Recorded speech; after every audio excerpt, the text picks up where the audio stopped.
Elvio Garzón, juez de garantía, fue vocal en el tribunal que condenó a Sergio Uribarri y fue quien votó en minoría en el fallo de la semana pasada, en donde se solicitaba el cumplimiento de la condena. Doctor, buenos días, buenas tardes. Muy buenas tardes, Federico, para vos y para toda la audiencia. Bueno, contame, primero, ¿te esperabas un fallo así de tus colegas en cuanto a al cumplimiento de lo que era lo que todos esperaban, el cumplimiento efectivo de la condena al ex gobernador y por lo menos al ex ministro, que estaba en una situación más compleja? A ver, como en este caso, como en todas las cuestiones que se someten a un tribunal, uno delibera, uno expone sus argumentos, su postura, y después los colegas pueden compartirla o no. Bueno, en este caso hubo dos posturas que han quedado bien claras y así fue como resultó la resolución. Ha tenido usted una posición bastante crítica, pudimos ver en la comisión de juicio por jurado, para que la audiencia sepa. Juicio por jurado, bueno, está sometido a una reforma, el instituto está sometido a una reforma, que en realidad es un proyecto del Poder Ejecutivo, y ya con el desandar del proceso y el debate, uno tiene la sensación de que el proyecto en definitiva son de sectores de la comunidad judicial, en todo caso, y la firma la puso el Ejecutivo. Primero, quería preguntarle si esto efectivamente usted comparte esta percepción, o hay una reforma concretamente que parte del Poder Ejecutivo. Estamos hablando de sacar los delitos en tentativa. No solo que la comparto, sino que lo expresé públicamente en la comisión. Este es un proyecto en los cuales 2 miembros de la Sala Penal del Superior Tribunal, no los 3, sino 2, el doctor Carubio y la doctora Misawa, junto con el procurador y el defensor general, son los que de alguna manera han impulsado este proyecto. No lo han firmado, pero sí lo ha firmado la vicegobernadora. Yo sinceramente creo que acá el gobernador Frigerio no tiene absolutamente nada que ver.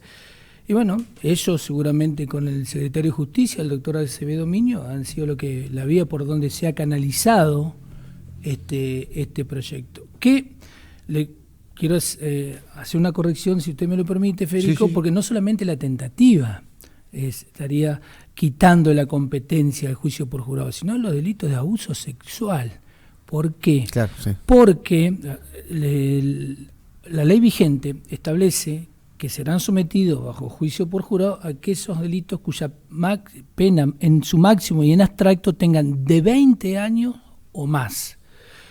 El proyecto dice que serán sometidos aquellos que tengan más de 20 años. Entonces, al decir más de 20 años, quedan afuera todos los delitos de abuso sexual con acceso carnal, que son los delitos que más se juzgan mediante el sistema de juicio por jurado. Esto según la estadística que presentó el propio Poder Judicial.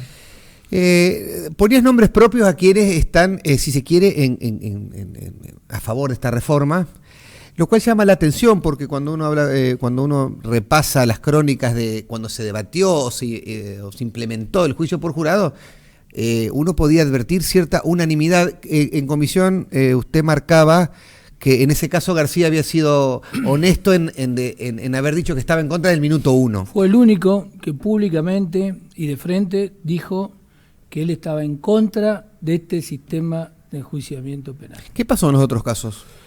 Y en los otros dos, ni el doctor Carubia ni la doctora Misawa participaron en ese momento, intervinieron. Ustedes recordarán que usted estaba como coordinador de la implementación del Instituto sí, y Juicio del por Jurado. Superior Tribunal de Justicia, no de la Sala Penal. Conveniente aclarar porque el Superior Tribunal de Justicia está integrado por 9 miembros y la Sala Penal por 3. Entonces yo representaba a todo el Superior Tribunal de Justicia. Y usted recordará que una de las actividades que se hizo, organizada por la legislatura, se hizo acá en el Consejo General de Educación, en donde lo que habló fue el procurador, habló el defensor general, y de la Sala Penal fueron invitados, pero ninguno por distintos motivos pudo asistir. Y bueno, se lograron los consensos, la mayor cantidad de consensos posible respecto a determinados puntos y salió una de las mejores leyes del país, no dicha por mí, sino dicha por gente que sabe, que conoce y que constantemente están evaluando, están monitoreando todo lo que es el sistema de juicio por jurado y el sistema judicial en la República Argentina como en Latinoamérica, como es el INESIP y la Asociación Argentina de Juicio por Jurado a nivel nacional. Proyecto que salió, me acuerdo en su momento, en las dos cámaras por unanimidad. Por unanimidad, sí. ¿Cuál es el argumento en todo caso? Porque se ha escuchado poco, o por lo menos se ha expresado poco para afuera el argumento, en este caso del oficialismo, de Juntos por el Cambio, que en su momento votó la implementación junto con el justicialismo cuando era gobierno. A ver, yo sinceramente al único que, es más, no lo escuché, sino que leí alguna crónica por ahí, fue al secretario de Justicia, que habló que Entre Ríos podría ser declarado responsable ante la Comisión Interamericana de Derechos Humanos si no cumple los plazos razonables. Y yo le diría que justamente no es por el tema del juicio por jurado que no se cumplen los plazos razonables, habría que ver alguna otra cuestión, a ver de qué manera se puede gestionar, a ver de qué manera se puede reorganizar varias actividades dentro del fuero penal, porque esta reforma se produce justamente en el ámbito del fuero penal, para mejorar y cumplir los plazos razonables. Porque uno puede advertir que en algunos casos están muy preocupados por cumplir los plazos razonables, pero en otros no. Bueno, a eso iba. Ahí parece que es todo como una confusión. Juicio por jurado, plazos razonables, como que una cosa tuviese que ver con la otra. Casualmente la semana pasada se reflotó una reforma en el Código Procesal Penal que tiene que ver con los plazos razonables y entre comillas hablan de la doctrina Cosi por aquel fallo, ¿no? Bueno, el proyecto fija 3 meses para imputar como plazo para imputar a una persona y 1 año para llevar la investigación con posibilidades de prórroga. ¿Cómo ves ese proyecto? A ver, confieso que no lo he visto digamos, en su integridad, pero sí lo que yo puedo decir, ¿por qué hemos llegado a este tema de la modificación del proyecto? Acá hay que hacerse cargo, digamos, como diría un coterráneo tuyo, hay mucha gente que han tenido en la parrilla durante mucho tiempo. El doctor Castrillón dijo eso. El doctor Castrillón, exactamente. Sobre todo aquellos funcionarios políticos, funcionarios públicos que han tenido alguna denuncia, lo han mantenido durante mucho tiempo en la parrilla, investigaciones que se han demorado pudiendo haberse hecho. Sí, el caso Alanís, 18 años, un escándalo. Por ejemplo, que eso viene de hace tiempo. Pero también, a ver, hay una cuestión que esto no hay que escapar. Hay delitos cuya complejidad digamos, no se puede investigar en un determinado tiempo, digamos, por llamarlo, de un tiempo corto, sino que lleva su tiempo. Vamos a suponer un tema de un enriquecimiento ilícito. El tema de enriquecimiento ilícito, entre que se lo cita a la persona para que pruebe, digamos, el origen de sus bienes, entre que se le imputa, después, entre que se piden oficios, vamos a suponer, a banco, a entidades que están fuera del país, que no contestan, etcétera, etcétera. Todo eso no se puede llegar a hacer en un margen muy acotado de tiempo. Hay casos y casos, por eso yo creo que se ha llegado a esta reforma, que esta reforma habría que hablarla, verla bien, mirarla bien, porque a lo mejor lo que quieren, desconozco, no tengo bien en claro quiénes son los impulsores, pero a lo mejor lo que quieren es legalizar o legislar el caso Cosi, que el caso Cosi, a mi criterio, yo le he hecho referencia, es muy, pero muy excepcional, pero excepcional en el sentido de excepción me refiero, no porque sea... Pero voy en el sentido de excepción. ¿Por qué? Porque en el fallo Cosi... No es una jurisprudencia. No, sí. Para mí no, por una cuestión. A ver, luego de hacer todo un relato, en el último párrafo, el voto del doctor Carulla dice, teniendo en cuenta, palabras más, palabras menos, ¿no?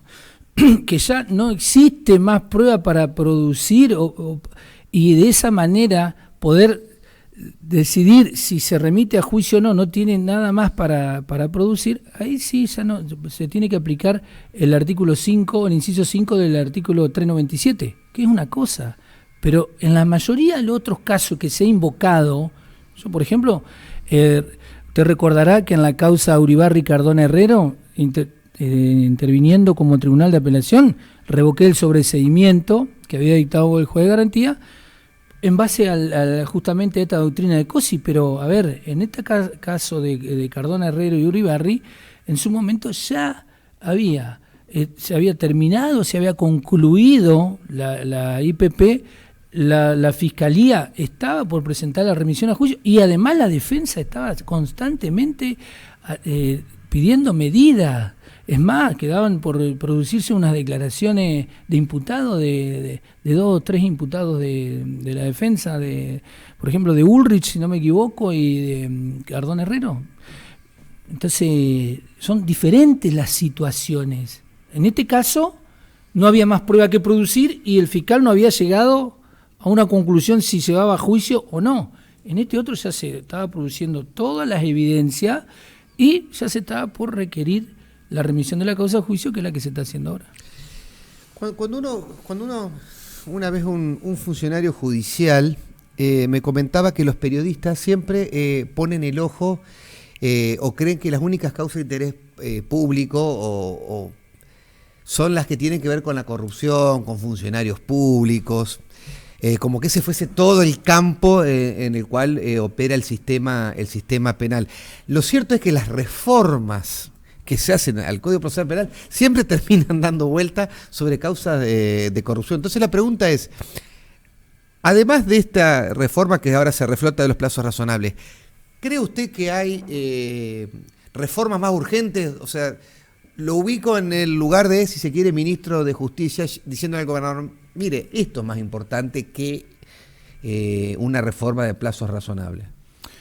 Yo creo que, a ver, teniendo en cuenta la situación que vivimos a nivel nacional, teniendo en cuenta la situación económica, obviamente que hay cuestiones que son más importantes que esta reforma de plazo razonable.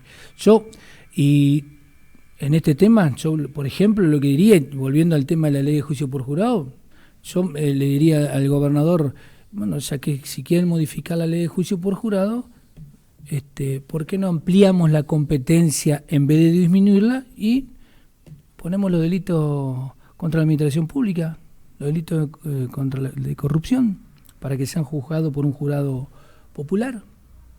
Hoy en el Congreso de la Nación se va a ventilar y se va a discutir los proyectos de juicio por jurado, entre tantas otras cuestiones que han sido presentados. Eso va a pasar hoy, y un proyecto que establece delitos, la competencia material, delitos cuyas penas superan los 5 años. Amplísimo. Como observador de la justicia y parte de la comunidad judicial e incluso del mundo penal, uno hace un tiempo ve una especie de interna judicial en donde uno puede advertir, incluso de funcionarios dentro del Poder Judicial lo comentan, bueno, si casación dijo tal cosa, es probable que la sala penal se lo dé vuelta, solo por cuestiones hasta personales. No digo toda la sala penal, que generalmente tiene que ver con Carlos y su enfrentamiento con García. Y estas internas que pueden ser personales o de puntos de vista judiciales diferentes, ¿terminan siendo casi novelas dentro de los tribunales o terminan, si se quiere, bueno, dificultando el servicio de justicia? Por supuesto que repercuten en el servicio de justicia, eso no hay ninguna duda. Hay gente que no sabe diferenciar bien si alguien tiene algún problema con determinado funcionario o determinada persona, no tiene que mezclar con todo el, digamos, con todo aquellas personas que lo rodean, con todo el contexto. O sea, esto es así, por supuesto que repercute. Acá se pueden hacer muchísimas cosas. Hablo siempre dentro del fuero penal, que es el fuero que conozco. No hablo de otro fuero porque no conozco. Por supuesto que se pueden hacer muchísimas cosas. Pero bueno, a veces, como usted dice, por ego, por envidia, que las hay, bueno, pasan estas cosas, suceden estas cosas que terminan perjudicando justamente a quién, al justiciable, a la sociedad, porque lo que no tenemos que olvidar nosotros es que somos servidores públicos y se nos paga y muy bien. entonces tenemos que estar a disposición y tenemos que trabajar denodadamente justamente para brindar ese servicio de justicia. Ese servicio de justicia, y te vuelvo porque me quedó una partecita de los plazos razonables. La reforma del Código Procesal Penal, bueno, habla directamente de la investigación, ¿no? Fija plazos para la investigación. Ahora, cuando uno ve también la otra parte del Poder Judicial, digamos, jueces, el Superior Tribunal, no tienen plazos en muchas cuestiones. Y así pasan meses que no se resuelven las cosas y uno no sabe por qué. Tal cual es así. Los plazos aparentemente son para nosotros, pero para muchos casos la sala penal ha resuelto causas, pero con plazos totalmente fenecidos. O sea, esto es así. Basta con corroborar, o sea, seguramente deben tener una estadística en la Secretaría de la Sala Penal y ver de un tiempo a esta parte, a ver cuándo ingresa cada alegajo y cuándo lo han resuelto. Eso es público, además. Hay una presidencia nueva en el Supremo Tribunal de Justicia, el doctor Leonardo Portela, que bueno, llamó la atención porque asume la vocalía y al poco tiempo se convierte en presidente del cuerpo. ¿Tuvo alguna repercusión el hecho de que una persona tan nueva en el Supremo Tribunal de Justicia lo presida? A ver, repercusión en lo que... Digo repercusión, algún impacto, digo, bueno, uno puede decir, quizás le falta experiencia para manejar el cuerpo, o quizás al ser nuevo, por ahí no está contaminado de... Lo único que, a ver, por lo que yo he hablado con otras personas, colegas dentro, llamó la atención de que justamente por ser el último en ingresar haya sido presidente. Eso no tiene nada que ver que tenga o no las cualidades, eso no, yo no discuto porque tampoco lo conozco mucho al doctor Portela, pero llamó la atención eso, porque generalmente, digamos, no, por lo menos lo que ha indicado la experiencia, excepto el doctor Carbonell, que vendría a ser un ejemplo también, digamos, como Portela, porque usted recordará que Carbonell, sí. El doctor Carbonell ingresó uno de los últimos vocales y también fue presidente. Pero como eso lo eligen sus propios colegas, ellos tendrán más elementos que uno, ¿no es cierto? El Consejo de la Magistratura, bueno, tuvo una reforma el año pasado que fue cuestionada, pero finalmente después creo que salió con el voto por unanimidad. No, perdón, ese fue la Fiscalía Anticorrupción.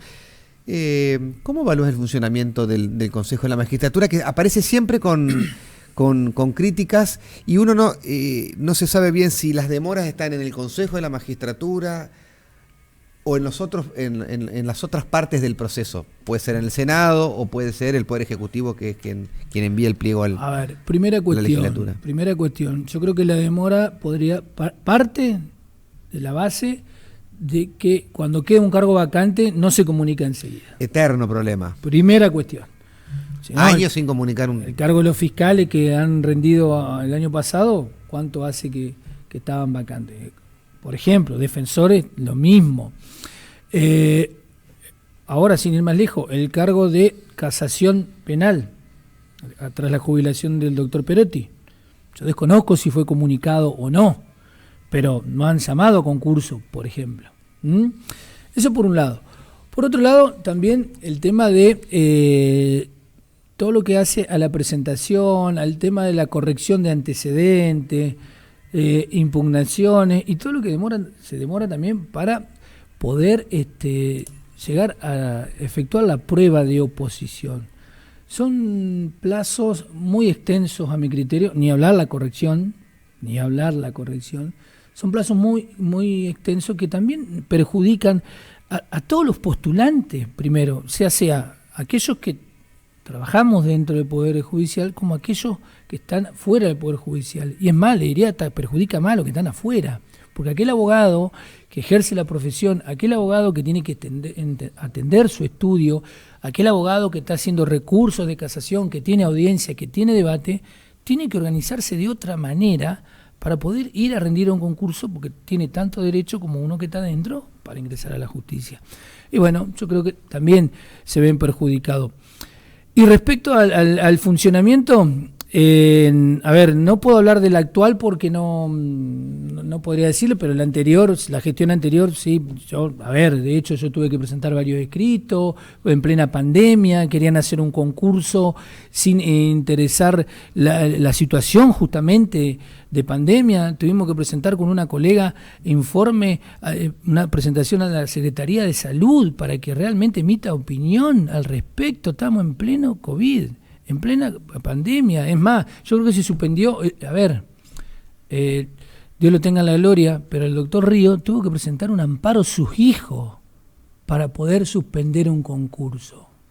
Es decir, sí o sí querían hacer ese concurso, que es el del fuero penal, que convengamos, el fuero que siempre más llama la atención, donde más interese juego hay. Porque si esto hubiese sido un juzgado civil o juzgados civiles, laborales, no pasa eso. Pero en el fuero penal pasan esas cosas. Esto es así. Y también lo que yo estoy totalmente en contra de la modificación de esta ley, que ahora lo puedo decir porque en su momento había una presentación de inconstitucionalidad del doctor Larralde y yo estuve integrando ahí el tribunal, pero bueno, no resolví porque justo después asume el doctor Brugo en mi lugar, que el Superior Tribunal de Justicia tenga que emitir un dictamen de cada uno de nosotros, de los postulantes, a mí me parece totalmente que está fuera de lugar, porque si a mí alguien no me quiere de arriba, como ocurre, ¿qué es lo que va a pasar? ¿Qué es lo que va a pasar? Es lógico. En el informe, obviamente, por supuesto. En el informe, ¿qué va a ocurrir? Y no va a ser favorable a mí. ¿Y ese planteo de inconstitucionalidad? Desconozco en qué habrá quedado, desconozco. En las primeras designaciones que hizo el gobernador, Rogelio Frigerio, apeló a una posibilidad que es absolutamente legal, que es no quedarse con el primer orden de mérito, ¿no? Con los primeros órdenes de mérito, el segundo, el tercero, etcétera. Generó una polémica, que en realidad esa polémica no hay que buscarla en el nombre del actual gobernador, sino en casos anteriores en el que se apeló al segundo y tercer lugar, lo cual no hay ningún problema, pero bueno, como se había fijado el criterio de Jorge Busti en su momento de elegir el primero, aparece una polémica casi insólita. ¿Cuál es tu opinión sobre todas esas cuestiones? A ver, yo lo que creo es lo que es vinculante para el gobernador es la terna. Él, dentro de la terna, ejerce una facultad constitucional que puede elegir al primero, al segundo o al tercero.